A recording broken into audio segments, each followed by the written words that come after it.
Hello friends, I am Aditya and you are watching German class. In today's video, I will be telling you about Goethe A1 level exams reading paper. This is Lesen Goethe A1 exam. So we'll see how does it look like and how you can attempt this paper and score very good marks. So as you can see, there is an email writing. You don't have to write, you have to just read this email, and on the basis two questions are given, true and false. So you have to tell which is correct or not.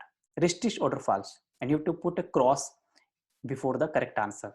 Don't put tick mark, just put the cross, okay, against the correct answer, first or second. So we'll read this email and then we'll find out which answer is correct and which is not correct. So this is an email written by Maria, as you can see at the bottom, Maria. To whom? Christina. Vielen Dank für die Einladung zu deiner Party. Maria is saying, thank you so much for the invitation to your party. Ich komme gern. I will come. I will come surely, or I like to come. Du schreibst, ich kann bei dir übernachten. You are writing that I can stay with you. Übernachten means to stay. So Maria is saying, you have written or you are writing that I can stay with you. Vielen Dank. Thank you so much. Dann muss ich kein Hotel suchen. Then I don't have to search a hotel. So Maria is saying thank you that you are inviting me and also you are giving me an opportunity to stay overnight with you so that I don't have to find a hotel. Next paragraph. Ich habe noch eine Frage. I have one more questions. Kann ich auch meine Freundin Andrea mitbringen? Can I also bring my friend Andrea? Sie kommt aus Spanien und ist zurzeit bei mir auf Besuch. So Andrea is from Spain. She comes from Spain, and zurzeit means currently, at the moment. She is with me on visit. She's with me on the visit. She's at my place, Andrea. So can I bring her also? Maria is asking. Schreib mir kurz. Write me short. Write me in brief. Danke und bis bald. Thanks and see you soon. Ich freue mich auf die Party. I'm looking forward to the party. Freue mich means look forward. Liebe Grüße, Maria. Many greetings, Maria. So this is very good format of writing an email. If you also want to write an email, this is the very good format. You can follow this pattern. Now we see the first question. Nummer 1. Maria übernachtet im Hotel. Maria stay in the hotel. Falsch. This is absolutely wrong because we have read that Maria can stay with Christina. Nummer 2. Second question. Maria hat Besuch aus Spanien. Maria has a visit from Spain. Means somebody is from Spain at Maria's place. This is correct. Andrea. She said my friend Andrea is here with me and she is on a visit. So das ist richtig. So first question falsch. Second is richtig. This is the order. So this is very simple lesson. You can see this is a very easy reading part. Now we see the second part of the reading section.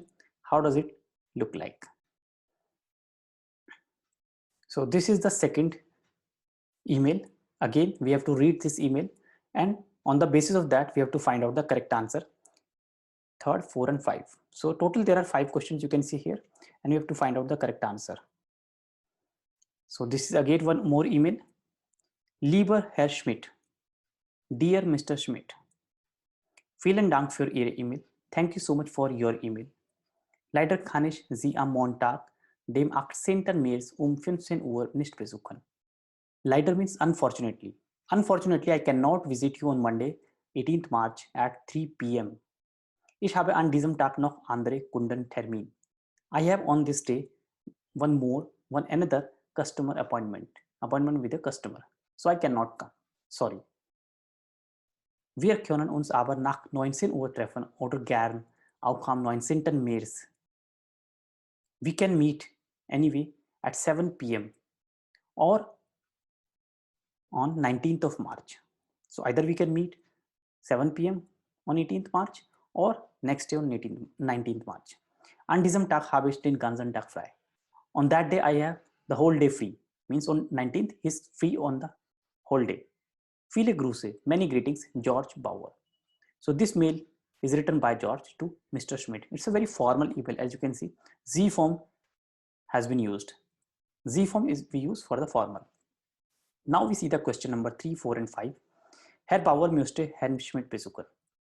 Mr. Bauer would like to visit the Mr. Schmidt. Mr. Bauer would like to visit Mr. Schmidt. So we have seen that Mr. Bauer has written yes, he wants to meet, but not on 18th, on 19th. So this is richtig true. Second, Herr Bauer hat am 18. März Abendzeit. Mr. Bauer has time on 18th March in the evening. Yes, this is also correct, richtig, because there is a line in the second paragraph, if you can see. He said on 7 p.m. we can meet. So means Abends, in the evening he has time. 7 p.m. is evening. And the fifth number, Herr Bauer hat am 19. März keine Termin. Mr. Bauer has no appointment on 19th. That is also correct, richtig, because he has written, I have free the whole day, last line. Den ganzen Tag frei. The whole day I am free. That is on 19th March. So he has no termin. Keine Termin means no appointment. He has no appointment on 19th. So that's also correct. Okay. So we have seen that all three answers are correct. So this way you can attempt this reading section and score 5 out of 5 marks. There's one more part of the reading section that we'll discuss in another video. So in this video only we have discussed this part with the 2 emails reading section, and on the basis of that there are 5 questions. So I am just telling you, you can score 5 out of 5. This is very simple, very easy. Just you have to go through and read word for word. You can easily understand and answer all the 5 questions. Thank you so much for watching. Bye bye. Take care.